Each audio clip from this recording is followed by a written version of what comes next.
Welcome to the Medium in the Middle podcast. I'm your host, Stephanie, the Medium in the Middle. On this podcast, I share my journey as a developing psychic medium, as a Reiki master teacher, as an Akashic Record practitioner, and anything else that's thrown my way.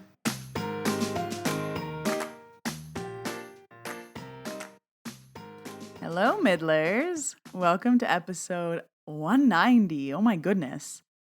We might hit 200 this year, depending on if I miss any, but holy moly. I hope you all are having a good October so far. It is beautiful and fall here in Banff.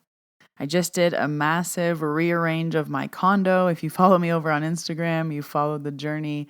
I now officially have a bedroom. I have a one-bedroom condo, but I set up the bedroom as my office and I just recently changed it. So if you're not following me on Instagram, follow me at Medium in the Middle. I post a lot of additional content over there. But today we are doing a Q&A. I asked on Instagram for some questions and I got some really good questions. I was just going to answer them on Instagram, but I was like, why not share this with a podcast? So today I'm answering your questions from Instagram, but we're going to start off with a card pull. I'm pulling from the OG deck, Colette Baron Reed Enchanted Map deck. Pulled the card 32, Magic Prayer. Just as a reminder, I always ask what do the listeners need to know, what is helpful right now for you whenever you listen to this episode. And the card is speak your prayers, listen for the answers, act in faith. When you see the Magic Prayer card, it is a reminder that your prayers will be answered. Spirit is always waiting to help you and to heal you when you're in need. Conscious contact with your higher power is achieved through the ritual of prayer and meditation. Speak and listen to the divine force within the field of creation. Surrender your wishes and desires to Spirit. You may not get what you want, but you will surely get what you need. Your destiny awaits you. As long as you keep in conscious contact with your higher power, be assured that you are on the right path. Ooh, and when I read this card, I instantly think of manifestations. You have to speak them and watch for answers, watch for guidance. Card 32, Magic Prayer. I always post it on Instagram as well. If you want to see the cards every week, there are posts that you can go and look back on. For announcements, I just have 2 Reiki trainings for November are up. If you have been waiting for Reiki Level 1 or Reiki Level 2, I will leave all the info down below.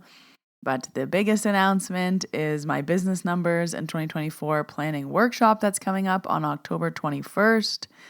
You can attend the workshop live. Everybody gets the replay. But if you are planning to get the replay, I highly suggest you still schedule in when you will watch the replay before October ends. And then you're going to save the replay and you're going to watch it every year. But this is more than just setting goals for 2024. We will be doing that, but I'll be telling you how to maximize and plan ahead in order to make 2024 the best year in business. Any business owner, big or small, should be doing this, starting out these good practices.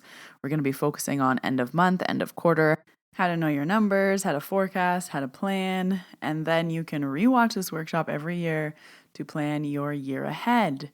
So I'll leave the link down below to register for that. It is coming up October 21st.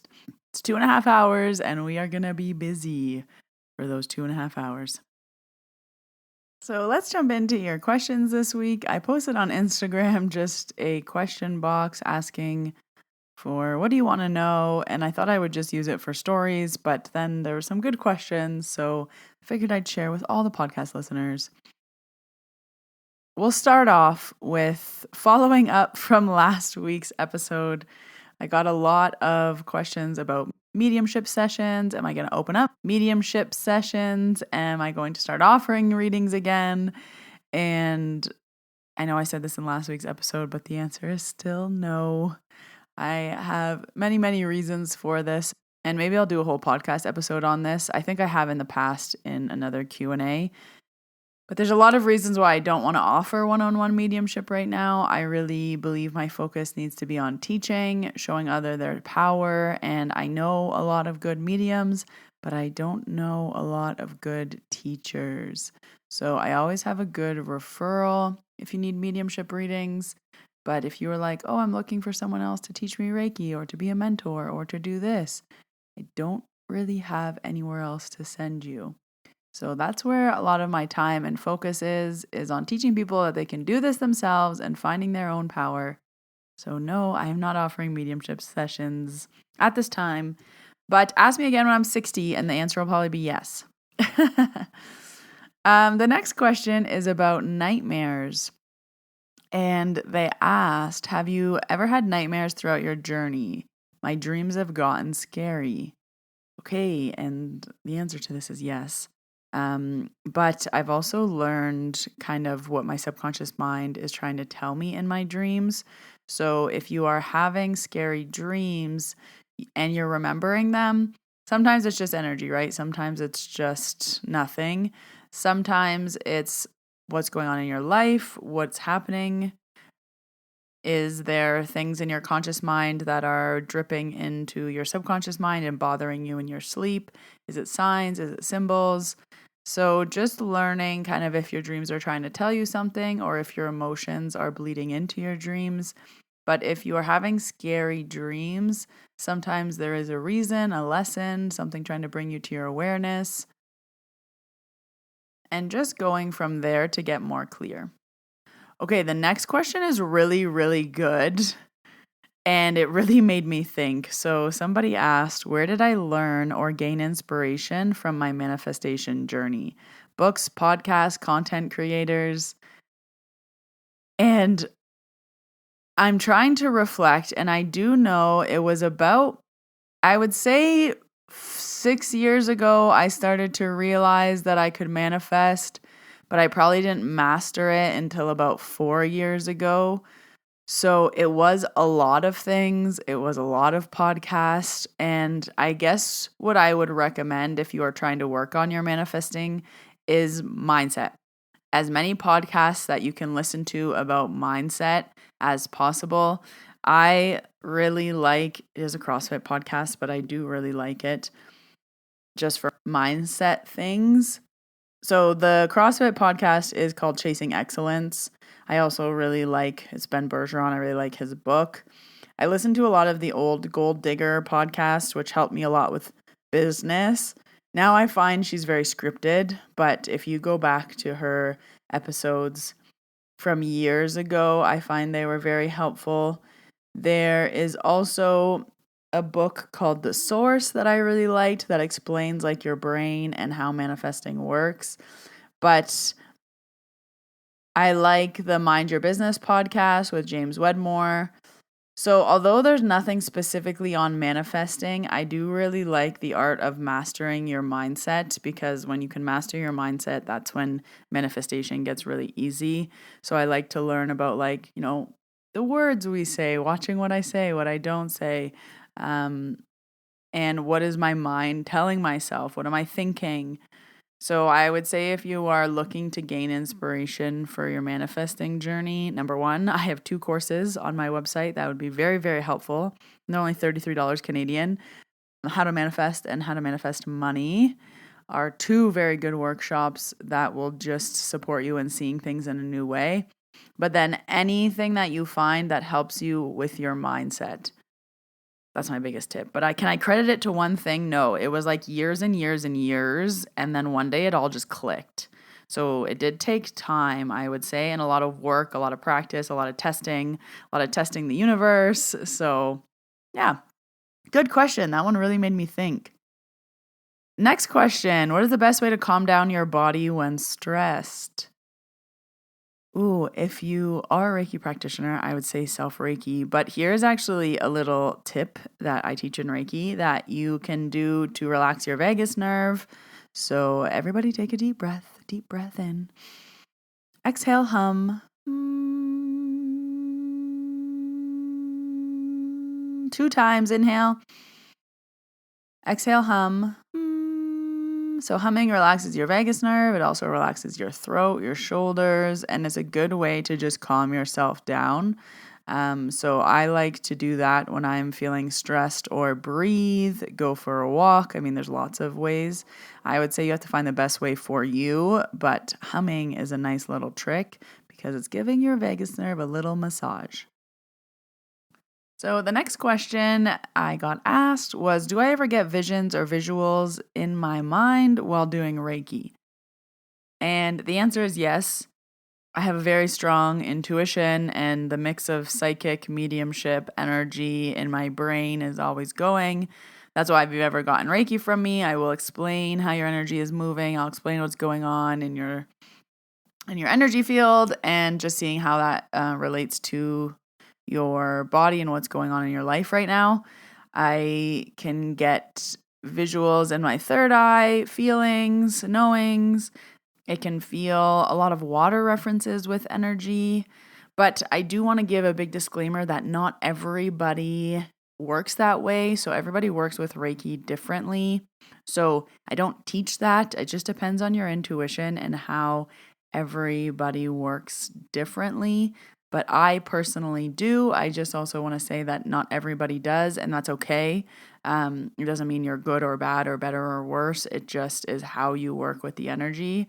But yeah, I do get visuals, and it's a lot of water references, like, oh, this area feels like, nice and calm, or oh, this feels like a washing machine, or oh, this feels like something's going in and out, and it kind of like a tide. So just paying attention. You guys know my biggest tip will always be to pay attention to your manual. How do you work with energy? And learning what your signs and symbols are, because everyone's going to be different. And what mine are is going to be different than what yours are. Keeping on the Reiki train for the next Reiki question. What do I love most about Reiki? Oh my God, what a great question. I love most about Reiki is the awareness that it gives. So I love most about the awareness that it gives to the practitioner when you take Reiki level 1 and Reiki level 2. But I also love giving that experience to every client and having them be aware of their energy, having them tune into their energy and understand things. At the start of a session, I can ask someone where they hold their anxiety, where they hold their emotions, and they're like, I'm not sure. And then as soon as I put my hands on their belly, they're like, oh, actually, my belly. Yeah, I do hold my emotions there. And getting people to pay attention to their bodies, their alarm bells, what your body's saying to you, what hurts, what's bothering you. Because the big signs are, yes, important, but the more you can pay attention to all the small, subtle signs, it's going to save you a lot of time and heartache. So I love Reiki because it makes you so aware of your body. And I really find that is very, very important. Thank you for asking me that question. So what do I love most about Reiki? I love the awareness that it gives the person receiving it or the practitioner. It's just so much awareness. I will always talk about how it is like a new set of glasses on your life. You will see things in a new way. You will understand things in a new way, and it's never the same. You can never go back to not knowing, not understanding, not being aware. Once you have the glasses on, you have them on forever. The next question, again, another Reiki question. Love this. When doing Reiki, can you feel energy from an illness, like an autoimmune disease? So my personal response is yes, but not everybody can, and that's okay. Everyone works with Reiki differently. I also do this as a full-time job. I've been doing this for years. I've worked with hundreds. I think we might be in the thousands of people at this point. So yes, I personally can. I can't tell you what the illness is, but I could say like, oh, there's something weird sitting here on your chest, or oh, there's something that is going on here, or oh, I can feel this. And then people are always saying to me, oh, that's interesting you say that because I have this, or I actually have a tumor there, or I actually have this. So I can't tell you what the illness or ailment or autoimmune disease is. And with Reiki, we never ever would, because we don't diagnose. We stay out of the medical world. I am not a doctor, but I can say, there's something sitting on your chest that I feel. And if someone is sick, or if someone has a type of cancer, or if someone is, going through something, they know what that means. So I can't necessarily feel the illness, but the illness does come up as energy, so it feels like something foreign on your body, or the way that your body is reacting to it, that I can feel. I hope that makes sense. The next question, 2 more questions. I've been getting this question a lot, so I just wanted to again say it on the podcast. Do I offer Akashic Record readings anymore? I can't find it on your website. The answer is no. I removed that offering earlier this year. I really needed to make space for more teaching and my mentorship program. So I removed things that I didn't love. And Akashic Record readings, I liked them. I didn't love them. I also had to be 24 hours sober for them. And I had to be 24 hours sober for my Reiki trainings. So I just had to be mindful of what I was doing for like half the month. And I found that it was really affecting my personal life.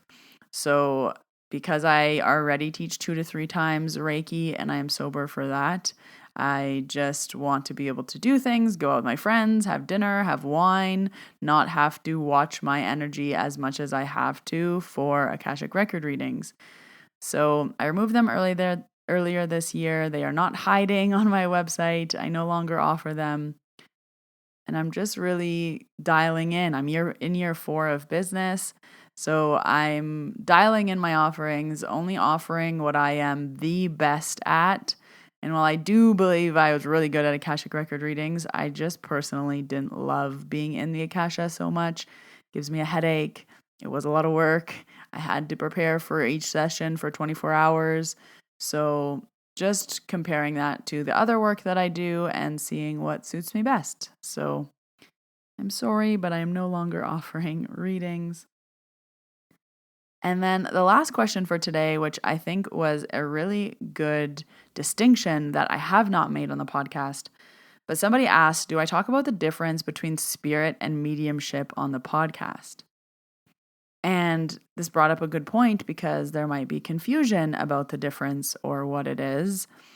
So just to be clear, spirit is your loved ones. So we all have souls.